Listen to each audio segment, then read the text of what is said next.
ये कहानी एक बहुत खूबसूरत से जंगल की है जहाँ बहुत सारे पशु पक्षी अपना अपना जीवन बसर कर रहे थे।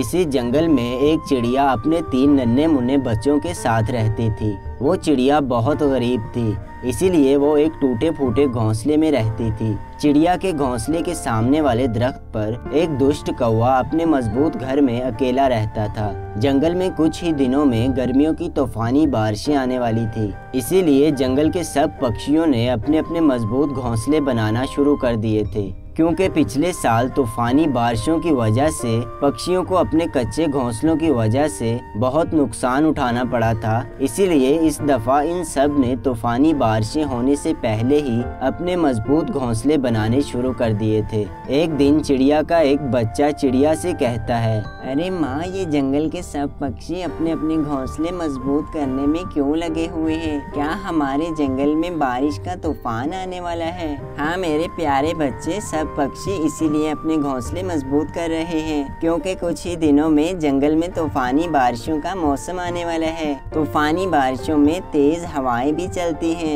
इन पक्षियों और उनके बच्चों को कोई नुकसान ना पहुंचे, इसीलिए वो हर साल तूफानी बारिशें आने से पहले ही अपने अपने घोंसले मजबूत कर लेते हैं। अच्छा तो माँ, हमारा घोंसला भी तो एकदम टूट फूट गया है, हमें भी तो अपना घोंसला मजबूत कर लेना चाहिए। कहीं ऐसा न हो कि तूफानी बारिशों में हमारा घोंसला टूट जाए, तो फिर हम सब कहाँ रहेंगे? मेरे बच्चों, अब हमारा ये जंगल पहले जैसा नहीं रहा, क्योंकि पहले तो हमें घोंसले बनाने के लिए लकड़ियाँ मुफ्त में ही मिल जाती थी। पर जैसे जैसे समय गुजरता गया, जंगल के कुछ अमीर पक्षियों ने घोंसले बनाने वाली लकड़ियों पर कब्जा कर लिया और अब वो अमीर पक्षी बहुत ही महंगे दामों लकड़ियाँ बेचते हैं। अरे माँ, हमारे पास तो एक भी पैसा नहीं है, हम तो पहले से ही बहुत गरीब पक्षी हैं। अब हम अपना मजबूत घोंसला कैसे बनाएंगे? इसी बात के लिए तो मैं परेशान हूँ मेरे बच्चों। तुम तीनों अभी छोटे हो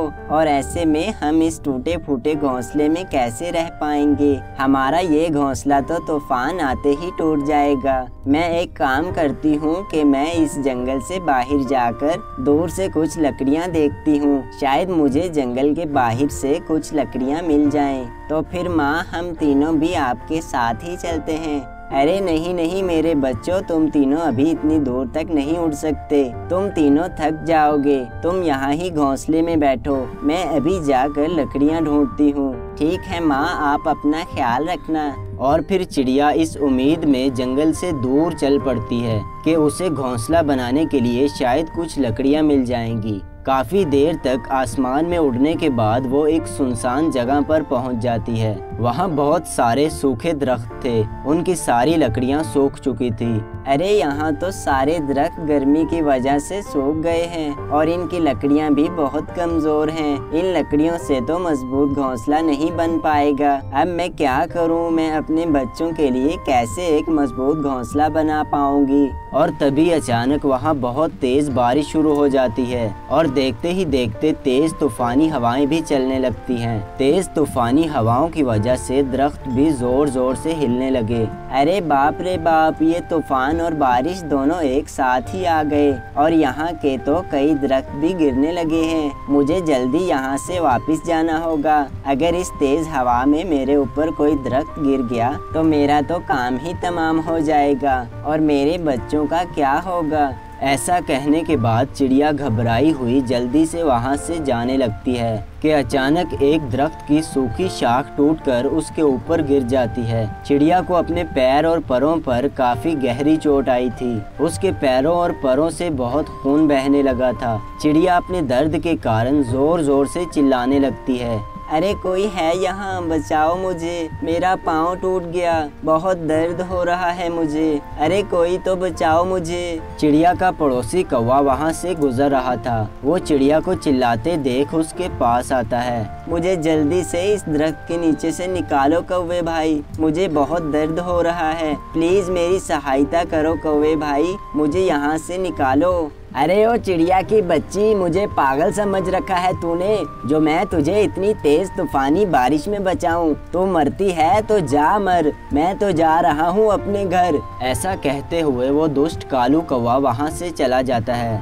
अरे कौवे भाई ऐसा मत करो, मुझे यहाँ से निकाल दो, नहीं तो मैं मर जाऊंगी। मेरे 3 छोटे छोटे बच्चे हैं, अगर मैं मर गई तो मेरे बच्चों की देखभाल कौन करेगा। लेकिन उस दुष्ट कौवे को चिड़िया पर जरा भी रहम नहीं आया और वो वहाँ से चला गया। और फिर चिड़िया आहिस्ता आहिस्ता कोशिश करते हुए उस दरख्त की शाख के नीचे से बाहर आ ही जाती है और बड़ी मुश्किलों से कुछ लकड़ियां जमा करके अपने घोंसले में वापस आती है। चिड़िया के तीनों बच्चे उसे इस हालत में देखकर बहुत घबरा जाते हैं। अरे माँ, ये क्या हो गया आपको? आपको तो बहुत गहरी चोट आई है। आखिर आपको ये चोट कहाँ से लग गई? ठहरो माँ, मैं अभी डॉक्टर को बुलाता हूँ। और फिर वो छोटा बच्चा जल्दी से वहाँ से जाता है और पास से ही एक डॉक्टर को अपने साथ लेकर आता है। डॉक्टर ने फौरन से चिड़िया के जख्मों पर पट्टी कर दी और कहा, देखो बच्चों, तुम्हारी माँ को बहुत गहरी चोट आई है,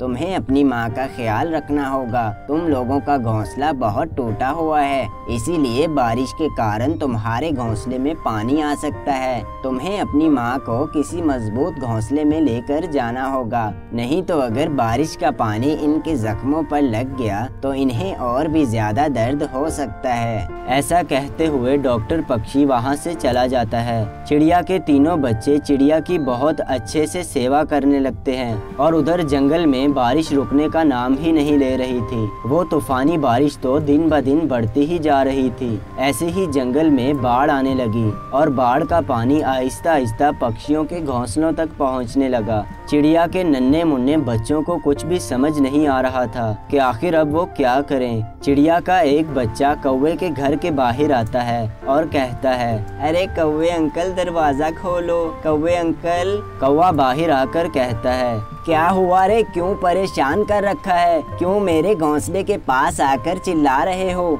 कौवे अंकल, हमारी मदद करें, जंगल में बहुत ज्यादा बाढ़ आ चुकी है और ये पानी जल्द ही हमारे घोंसलों तक पहुंच जाएगा। आपको तो पता है हमारा घोंसला मजबूत नहीं है, इसीलिए आप कुछ दिन हमें अपने मजबूत घोंसले में रहने दो। मेरी माँ की तबीयत बहुत खराब है। अरे चल भाग यहाँ से, मैं कुछ नहीं जानता। मैं तुम्हारे जैसे गरीब पक्षियों को अपने इस आलीशान घर में नहीं रख सकता। चल भाग यहाँ से। चिड़िया का छोटा बच्चा ऐसे ही रोते हुए अपने घर वापस आता है। अरे मेरे प्यारे बच्चे, तुम रो क्यों रहे हो? तुम लोग परेशान मत हो, ऊपर वाला हमारी मदद जरूर करेगा। उधर जंगल में अभी तक लगातार बारिश हो रही थी। बारिश का पानी घोंसलों तक पहुंचने ही वाला था। वो दुष्ट कौवा अपने घोंसले में आराम से सो रहा था। उसे कुछ भी खबर नहीं थी कि बारिश का पानी तो उसके घोंसले तक पहुंचने वाला है। और फिर देखते ही देखते पानी कौवे के घोंसले तक पहुंच गया